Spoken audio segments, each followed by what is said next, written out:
everyone. Wow. It's a full house for a homegrown hero. I know. I'm just going to say olá a todos. Thank you so much for joining us to open the modem stage. No, thank you for... So the issue at hand here today is basically how has the model changed? Like, what does a model's life look like now? And you've been modeling since you were straight out of school for maybe a decade, you're saying? Yeah. So it's actually going to be next week. There's going to be 10 years that I won the contest here in Portugal that started all of this. Yeah, so exactly. It's kind of crazy that it's been 10 years. Yeah, so tell me a bit about how the role of the model has changed. Like, how have you personally kind of seen the way it's changed over time? I definitely, even in these 10 years that I've been modeling, it changed quite a lot. From the beginning to now, and when Facebook, Instagram, Twitter all came into the industry, it had a complete change how models or the industry works. You know, like we used to not really have a voice. We just show up at a job, look pretty, shut up, don't say anything, do your job, go home.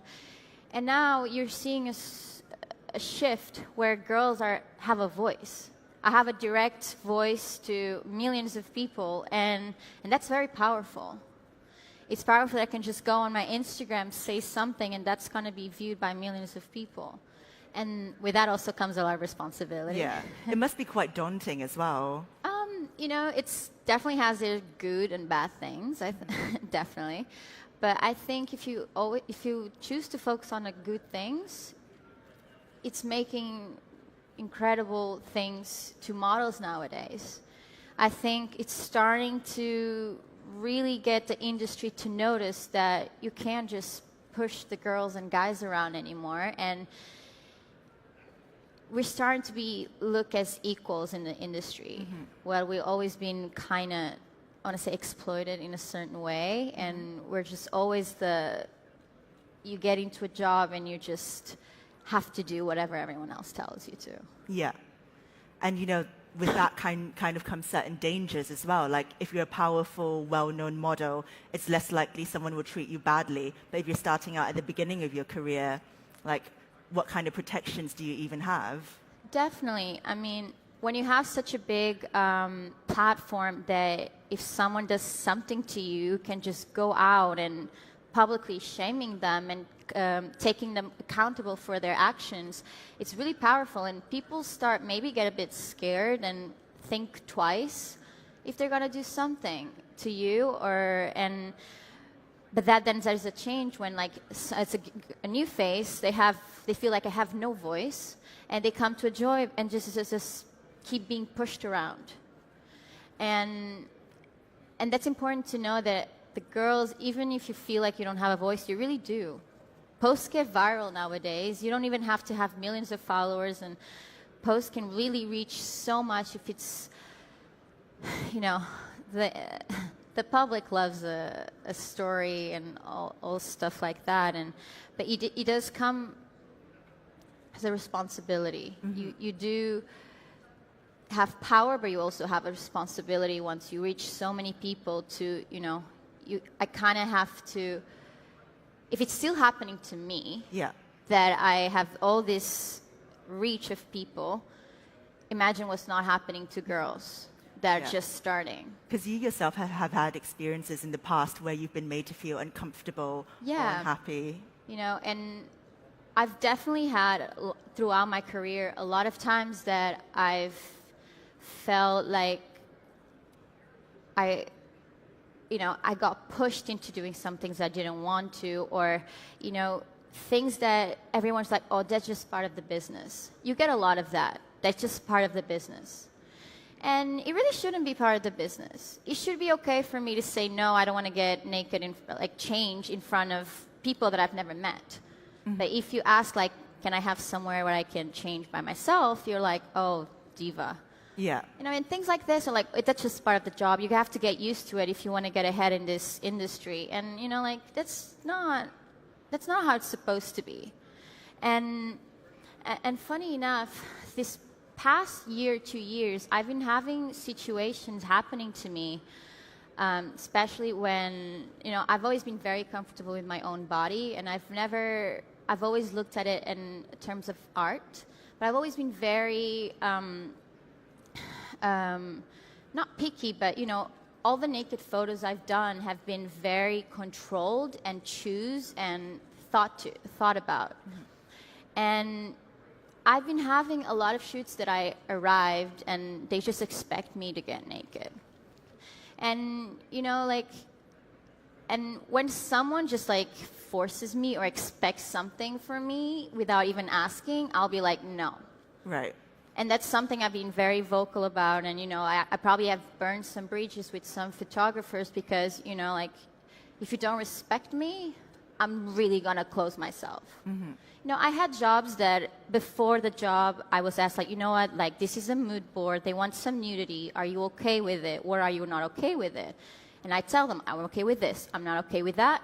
And then they book me for the job. And I get there, and, it's a mutual agreement. You have the stylist asking again, the theme. And then the photographer comes are you okay? Do you want me to close the set? And this is when a job is made with respect. You really feel respected.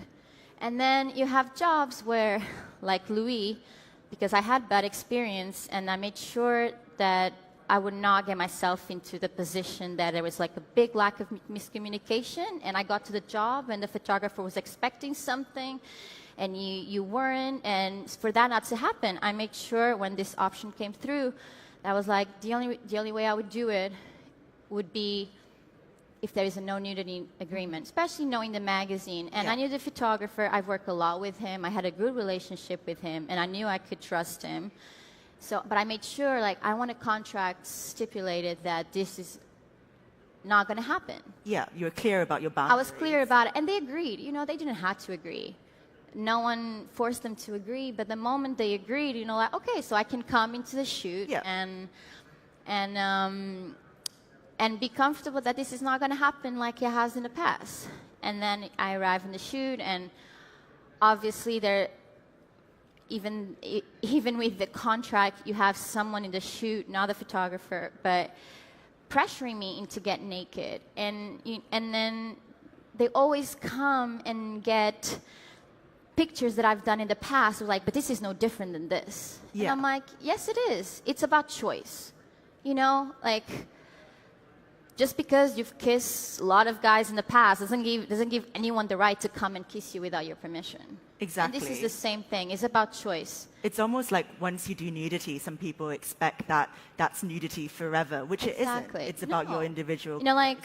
It's my individual choice to who I want to do it to what publication, with what team, with what photographer, even times of my life. Mm-hmm. I'm probably at a time in my life now that I don't feel as much necessity of doing as much naked pictures. Not that I'm not comfortable, I am, but you go through phases of your life that you don't want to do it as much. And that for me, and on the shoot, I put my foot down and I was like, no. And I really got upset when that person came and showed me the pictures, and I was like, you don't get to do that. You don't get to do that. And then while you're shooting your model, it's really hard to make sure everything is always covered because you're posing. You want to be comfortable. You want to look natural. And, you let yourself, and you have to trust the team. They're not going to use the photos you don't want them to use because accidents happen. Yeah. And you show a little nipple. You show a bit too much sometimes. That only when I look down, I'm like, oops. It happens. Yeah. Situations like this happen all the time. And you kind of trust the team to not publish those photos, and I saw those photos on the pic, and I'm like, we're not using that, and they're like, oh, that's very easily retouched, or don't worry, we won't use it. And then to my surprise, the magazine cover, and one of those accidents was on the cover, and another one was inside of the story. Mm-hmm. And I felt very hurt because for me it was the one time that I made sure this was not going to happen. They still did it. And then you took to Instagram to actually call them out for their behavior. Exactly. And, for me, it took me a while to figure it out what I wanted to do about it, because it's a very scary, you're calling out publicly someone. You're not just saying someone did this and you're not naming that you're full on calling someone out, and that's something that the industry needs desperately, is people start calling out people by their name and taking people accountable for their actions.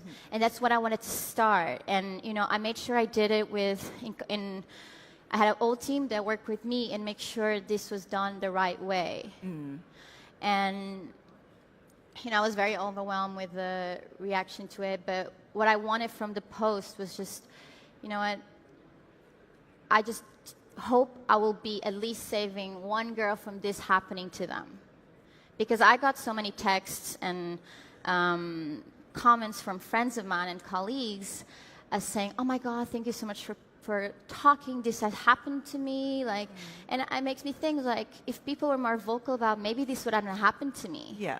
Maybe they would be less, maybe a magazine like that would be less frightened of doing Exactly. that. And at least now I know that, you know, if some model is going to work for this magazine, at least they'll know the kind of magazine they're going to be. They're not going to respect you, and at least you can make your own choice about it. But at least I hope people will be more informed about how at least this particular one does. And I think that's really the power of social media and Instagram, right? Like, it could so easily just be selfies of people looking cute, but when something serious and interesting is actually posted, it can cause waves. Definitely. You know, Instagram is great. Everyone likes to post selfies and, you know, all these beautiful places we go. But I think it's the powerful of me being able to call out someone and, you know, they'll be accountable for their actions, and it really will start changing. At least I really do hope so. And that's the power it got. It just gave back to models. They have that power now, you know? They can't just push you around, do whatever, force you to do whatever, because you have the voice to go on social media and tell them, like, this is not right. And this is not okay. And this is what happened. Be careful. Don't let this happen to you. And once that starts, it's like it's a big change in the industry that's about to happen. Do you get the feeling that a lot of models or women in the industry are quite fed up with the way that things have been? Definitely. I mean, I'm definitely fed up, and I'm in a great position in the fashion industry, so I can't even imagine all these new girls that are just coming in. Especially when you're a new face, it's really, there's a lot of, shit you go through. It's a lot. Yeah. And underage girls being forced to do topless photos, underage girls being sexualized very early, you know, and even older girls being bullied into get naked, you know, and, you know, and it doesn't need to be like that. It can be a collaboration, you know, if you go into a shoot and the photographer, the makeup artist, the stylist, they're all collaborating together, why can't a model? Why does the model has to be the one to shut up and do everything? Why can't she bring something to the table? Why can't she give her opinion without being called complicated to work with, or troublesome, or troublemaker, or, you know, and that's something. It's not just in the fashion world. Like, every woman, when they just speak out for themselves, it's like, oh, she's a feminist. Yeah, here she goes again. She's like, oh, there she goes again. Like, she's a troublemaker. And when a guy speaks up for themselves, it's, oh my God, it's so inspiring. And it shouldn't be like that. And the funniest thing, we're probably the only industry in the world where actually women make so much more money than men. The disparity is, like, insane. And still, we are still so exploited in the industry. We're still not respected. And you have to start asking why. What do you think needs to change in the industry for women to actually get the respect that they're due, not just, you know, the money? Yeah.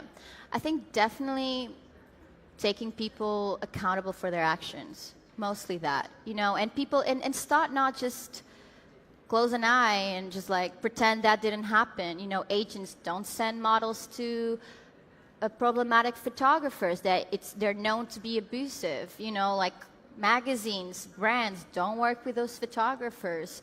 Photographers, don't be assholes. You know, all these little things really do. It needs to start happening a conversation. You know, everyone knows it's happening, but no one does anything about it. You know, and like everyone knew about Terry Richardson, and all these people looked the other way and kept working with him. And now this whole Weinstein happened, and all of a sudden, oh yeah, let's use him as a scapegoat. Yeah. That's kind of hypocrite. You guys knew this was happening, and you still choose to work with him year after year. And you're putting these girls into that situation because, you know, like, he's shooting a big campaign. What am I going to say? No. And it's not even about the big models that are probably going to have a trouble with him, but, you know, or with him or any other photographer. This is not just one person. This is way broad to the whole industry. Right. And it's not even about the job itself. It's the go-sees. It's the castings. They're not monitored. They just, you know, you go at 6 p.m. to a photographer's house, do a go-see, you know, and just you. And what back can that happen, right? And when you're young and you're new to the industry, exactly, you just assume maybe this is how things are supposed to be. Exactly. Like, I started traveling when I was about 19. I was very well educated, and I'm a very opinionated person, and I have a very good perspective how things are. And still things I would be like, is that normal? Is that not normal? So imagine what a 14, 15-year-old that doesn't know better, that's there probably alone, the parents aren't there, how easy they can be pushed. How easy they'll just like, don't even know what to react. Now I'm 26 and I can be like, no, like, I'd rather never work with you again, even that's gonna hurt my career, than break my values. I know that. What do you think, so for people in the fashion industry watching this right now, what is like the one thing that they could do to make the situation better for models, both young and established like yourself? I think, to models or? To models, yeah. I think it's important to really stay true to yourself and don't be pushed around. Don't be scared to say no. I think that's the most important thing. And, you know, you're going to be branded as difficult. You might lose some jobs, but I do think the industry's starting to walk on the right direction. And I think it really, if everyone starts, you know, staying true to themselves and like saying that, you know what, this is not okay. I deserve better than this. And talk to your agents, you know, and really, and if they don't listen, you know, like, yell at them. Like, you know, I had to not yell, but, you know, like, you have to sometimes talk until it gets into someone's head. And I guess the great thing is the more people start talking, the less exactly. you're seen as troublesome and difficult. And the more people start talking, like I said, it's kind of creates a bit of fear. And fear sometimes maybe it's good for the industry to be a bit scared that they just can't just do whatever they want. I don't think it's a bad thing right now in this particular situation. Yeah, it's about giving women respect. Exactly. I think that's a great note to end on. Thank you so much, Sara. Here, we'll give a big round of applause to Sara Sampaio. Thank you, guys.